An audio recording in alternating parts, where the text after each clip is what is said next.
Be good channel சார்பாக நேயர்கள் அனைவருக்கும் என்னுடைய பணிவான வணக்கம். 2 சிங்கங்கள் தமிழ்நாட்டை ஆண்டுது. ராமேஸ்வரத்துலயோ அந்த பக்கத்திலேயே இருக்கிற ஒரு தொண்டன் வந்தா கூட அவன் யாரு, என்ன கட்சியில என்னவா இருக்காங்கிறத எல்லாத்தையும் தெரிஞ்சு வச்சுக்கக்கூடிய ஒரு தலைவர். கட்சி அண்ணாவுக்கு பின்னாடி எந்த விதமான தடுமாற்றம் இல்லாம நட போறணும்னா அதுக்கு கலைஞர் தான் பொருத்தமானது. பார்த்தேன் அந்த காட்சி. அதுக்கு அவர் சொன்ன காரணமும் சரியான காரணம். தொண்டர்களோட நேரடி தொடர்பு இருக்கிற ஒருத்தர் கலைஞர். சினிமாங்கிறது எனக்கு தொழில், ஆனா தமிழுங்கிறது எனக்கு உயிர்.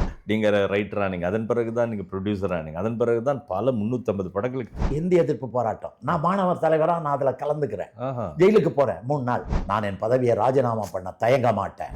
72 எம்ஜிஆர் கட்சி ஆரம்பிக்கிற வரைக்கும் மிக மிக மகிழ்ச்சிகரமான காலம்.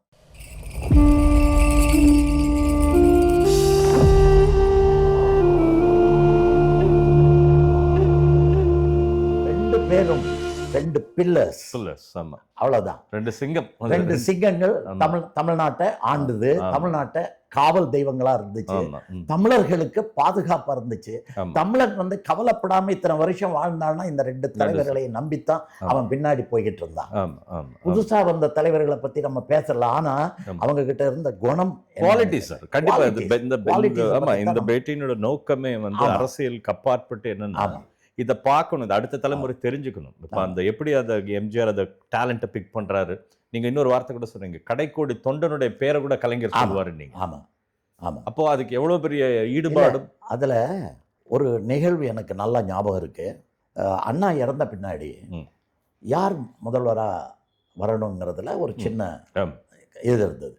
அப்ப எம்ஜிஆரை பார்க்கறதுக்கு கலைஞரும் வருவார், நெடுஞ்செழியன் சாரும் வருவார். அந்த நேரம் 2 பேருமே எம்ஜிஆரோட நல்லா பழகிட்டு இருப்பாங்க.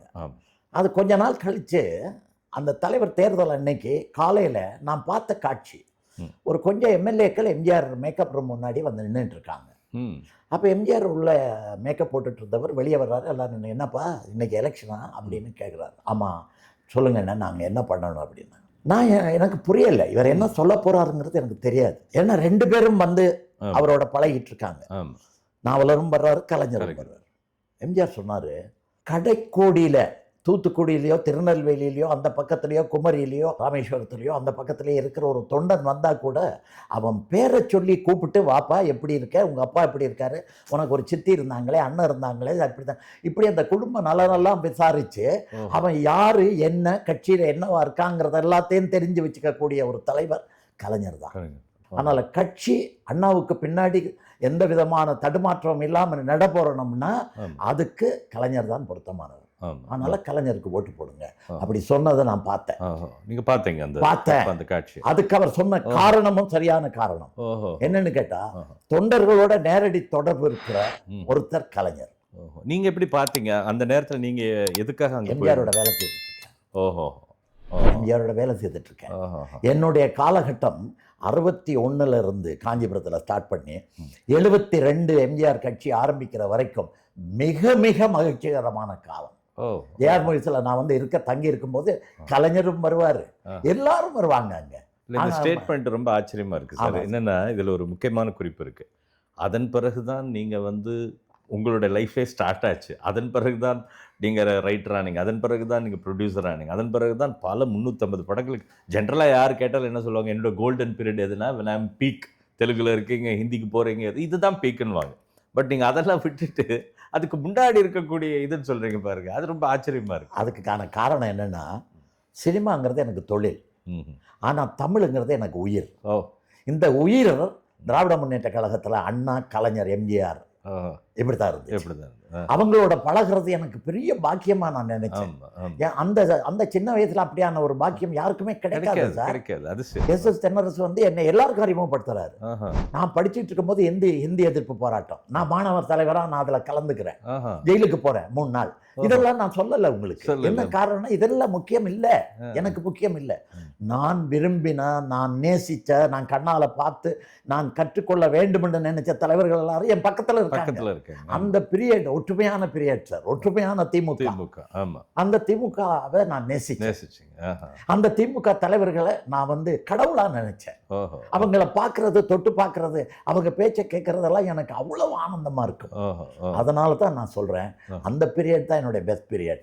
சினிமா நான் சம்பாதிக்கிறதுக்காக நான் தேர்ந்தெடுக்கிட்ட ஒரு தொழில். ஓகே. என்னுடைய எதிர்காலம் நல்லா இருக்கணுங்கிறதுக்காக நான் தேர்ந்தெடுத்த தொழில். ஓஹோ. அந்த தொழில கிடைச்ச பணமோ புகழோ அதெல்லாம் வேணும், ஓஹோ. வேண்டாம் நான் வேண்டாம் சொல்லல. இல்ல. ஆமா. ஆனா இந்த காலகட்டத்துல நான் சந்திச்சேன் பாருங்க, ஆமா. அண்ணாங்கிற ஒரு பெரிய ஆளுமை. ஆளுமை. ஆமா. என்ன சொன்னார் சார்? ஆமா. ஒரே வார்த்தையில சொல்றேன் சார், அண்ணா சொன்னது. ஆ.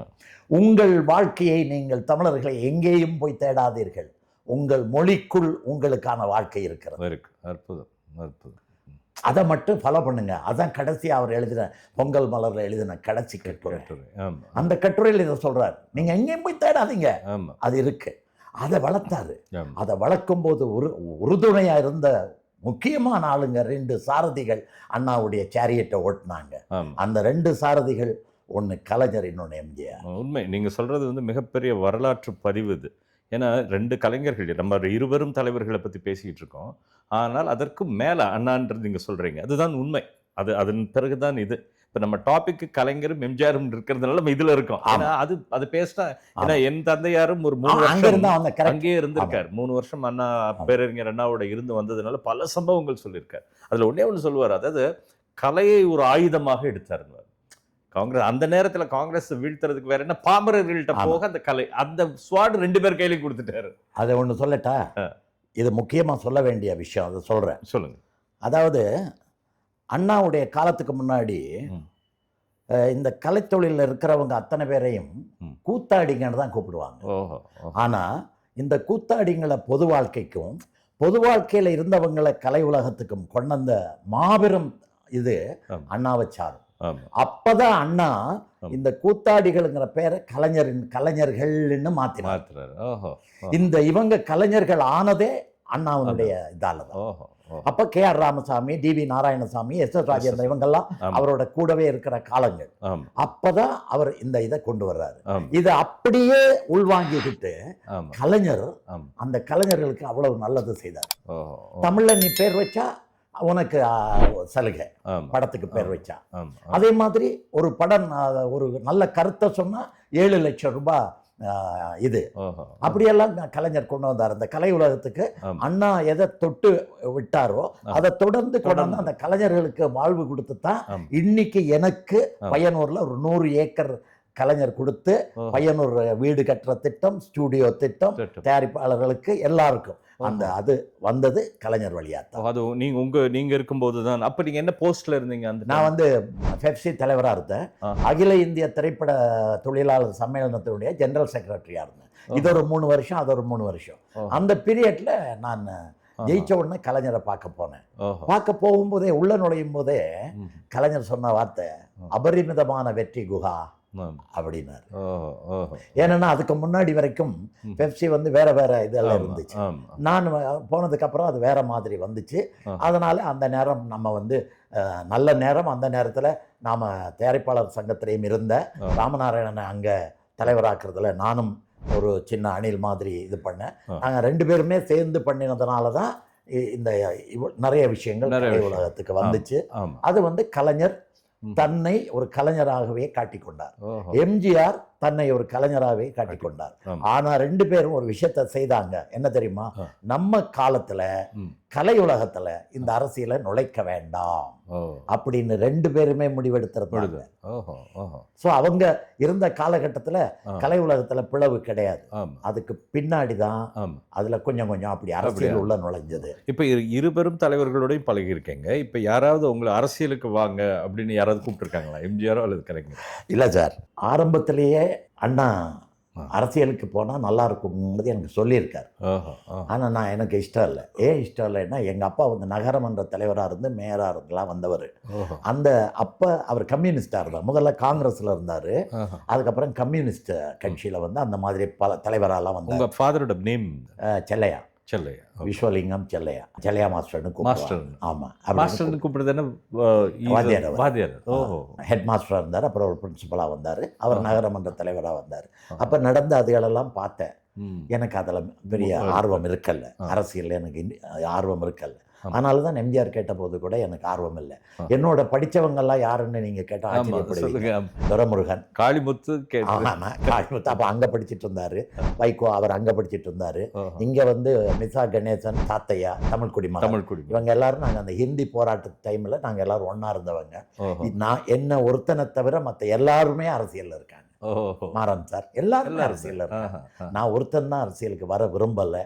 அண்ணாவோட பழகி, எம்ஜிஆரோட பழகி, கலைஞரை வந்து என் துரோணராக ஏற்றுக்கிட்டு, ஜெயலலிதாவோட படித்து, ஜெயலலிதாவோட பல படங்கள் வேலை செய்து, அதுக்கு அடுத்து என்டி ராமராவோட வேலை செய்து, இப்படியெல்லாம் வந்து அத்தனை முதலமைச்சரோட இருந்தாலும் கலைதான் எனக்கு இதாக இருந்துச்சே தவிர நான் அரசியலில் போகலை. ஆனால் அரசியல் கற்றுக்கிட்டேன், படித்தேன், பாலிடிக்ஸ் படித்தேன். அது எதுக்குன்னா அரசியல் விமர்சனம் பண்ணுறதுக்காக படித்தேன். இப்போ நான் நிறைய கட்டுரைகள் எழுதுவேன். எழுதும்போது அந்த அரசியல் விமர்சனம் தான் இருக்குமே தவிர ஒரு சார்ந்து நான் செய்ய மாட்டேன். ஆனால் சார வேண்டிய நிர்பந்தம் இப்போ ஏற்பட்டிருக்கு. அதில் நான் ஒரு முடிவு இருக்கிறேன். என்ன முடிவுன்னு கேட்டால், கலைஞர் அவர்கள் உழைச்சு உருவாக்கி விட்ட, அண்ணா அவர்கள் விதைச்சதை பெரியார் வந்து அவர் கருத்து, அந்த கருத்தை சட்டமாக்கினவர் அண்ணா. அந்த சட்டத்தை திட்டங்கள் மூலம் மக்கள் கிட்ட கொண்டே சேர்த்தவர் கலைஞர். தன் கலை வடிவத்தினால திரையுலகத்தில் இருக்கும்போது கொள்கைகளை படங்களில் சொல்லி பாமரனை கூட பாட்டுக்கள் மூலமாகவும் வசனங்கள் மூலமாகவும் தன் பக்கம் ஈர்த்த எம்ஜிஆர் அவர்கள் கோட்டையை பிடித்த பின்னால் படத்தில் எதை சொன்னாரோ அதை ஆட்சியாளராக இருந்து செய்து காட்டியவர். இதுக்கும் காரணம் அண்ணா தான். அதனால இவங்க ரெண்டு பேருமே, மறுபடியும் சொல்றேன், வாழ்ந்து காட்டினான் ராமன். ஆனா வழிகாட்டினது கிருஷ்ணன். வழிகாட்டினவர் கிருஷ்ணன், வாழ்ந்து காட்டினவர் ராமன்.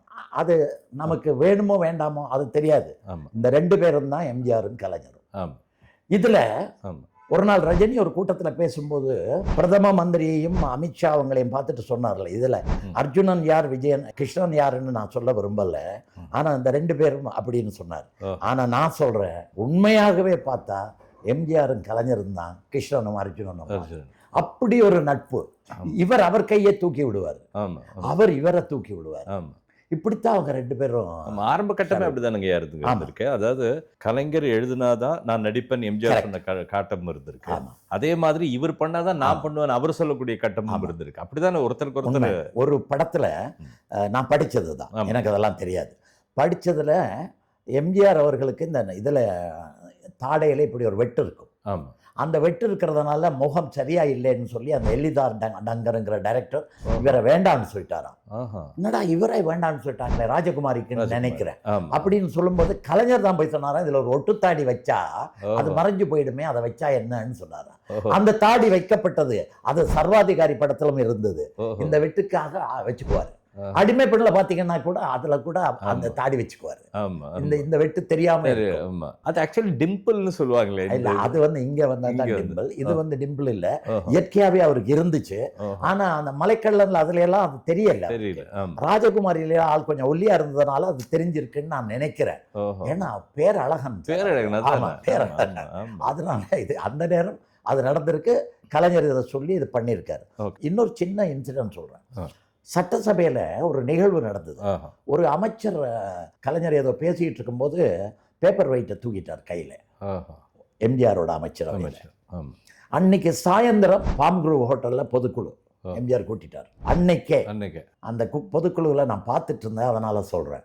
அந்த குறிப்பிட்ட அமைச்சரை பார்த்து சொல்கிறாரு, நீங்கள்லாம் என்ன பார்த்து வந்தவங்க, என்ன தலைவனாக ஏற்றுக்கிட்டவங்க, ஆனால் நான் தலைவனாக ஏற்றுக்கிட்டது கலைஞர்.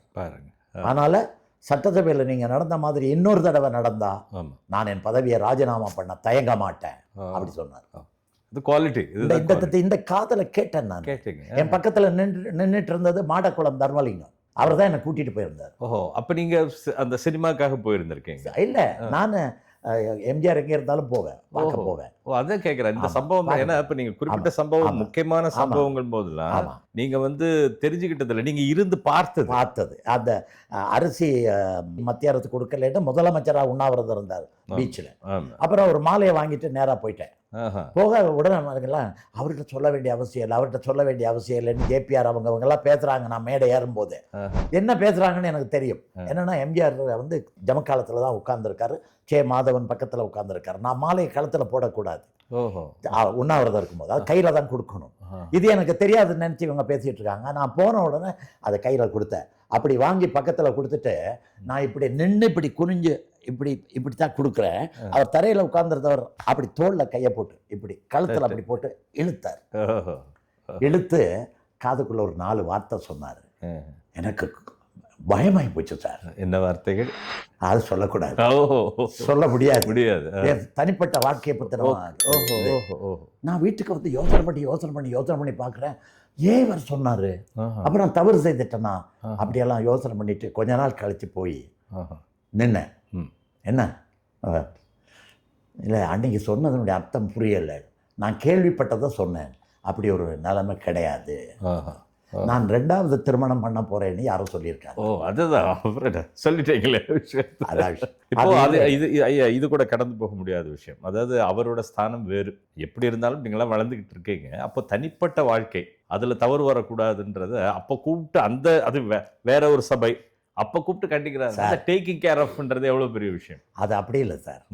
அவருக்கு அவர் மேல உயிரை வச்சுக்கிட்டு நீங்க எங்கே இருந்து சிந்திச்சாலும் அவருக்கு அதை எப்படி தெரியும்னு தெரியும். அதுக்கெல்லாம் ஒரு சின்ன உதாரணம். நான் அவருக்கு ரொம்ப வேண்டியவன், அவர் எனக்கு ரொம்ப வேண்டியவர். அவரை பத்தி நான் எங்கேயோ இடத்துல இருந்து கஷ்டம் வருது, ஒரு பேட் சர்க்கம்ஸ்டன்ஸ்ல நான் இருக்கேன். இப்ப நான் நினைச்சு பார்க்கிறேன், ஐயோ இந்த நேரம் அவருக்கு தெரிஞ்சா அவர் அங்கே இருப்பார் சார். அதுக்கு உதாரணம் சொல்லிட்டா, நான் வந்து கேசினோ தியேட்டர்ல ஒரு படம் பார்த்துட்டு இருக்கேன், இங்கிலீஷ் படம். அந்த படம் முடிஞ்சு நான் வீட்டுக்கு வர்றேன். வந்த வீட்டில் நிறைய போலீஸ் இருக்கிறாங்க. என்னன்னு கேட்டால், ஏர்போர்ட்டில் குண்டு வச்சு 36 பேர் இறந்துட்டாங்க. அந்த குண்டு வச்சதுக்கு எனக்கும் ஏதோ தொடர்பு இருக்கு, அல்லது அதை பற்றி ஏதோ எனக்கு தெரியும் அப்படி நினச்சி நான் கூட்டிகிட்டு போகிறதுக்காக வந்திருக்காங்க. யாருமே என் பக்கத்தில் இல்லை. என் ஒய்ஃப் இருக்கா. நான் உடனே சொன்னேன், ஒன்றும் கவலைப்படாதீங்க, நான் போயிட்டு வரேன்னு அவங்க காரில் நான் என்னை ஐஜி ஆஃபீஸுக்கு கூட்டிகிட்டு போனாங்க. என்னை கூட்டிகிட்டு போகும்போது நான் நினைக்கிறேன் 10 மணி இருக்கும்னு நினைக்கிறேன் ராத்திரி. 2 மணி வரைக்கும் 1:45 மணி வரைக்கும் என்ன போட்டு கிளின்னு கிளிக்கிறாங்க சார். பல ஆதாரங்களை எடுத்து போடுறாங்க. ஆனால் எதுவுமே உண்மை இல்லை. சத்தியமா என் தாய்மையில சத்தியமா சொல்கிறேன், எதுவுமே உண்மை இல்லை. அப்புறம் என்ன டார்ச்சர் செல்லுக்குள்ளால கூட்டிகிட்டு போகிறாங்க. டார்ச்சர் செல்லுக்குள்ளே நான் பார்த்து பயப்படணும்.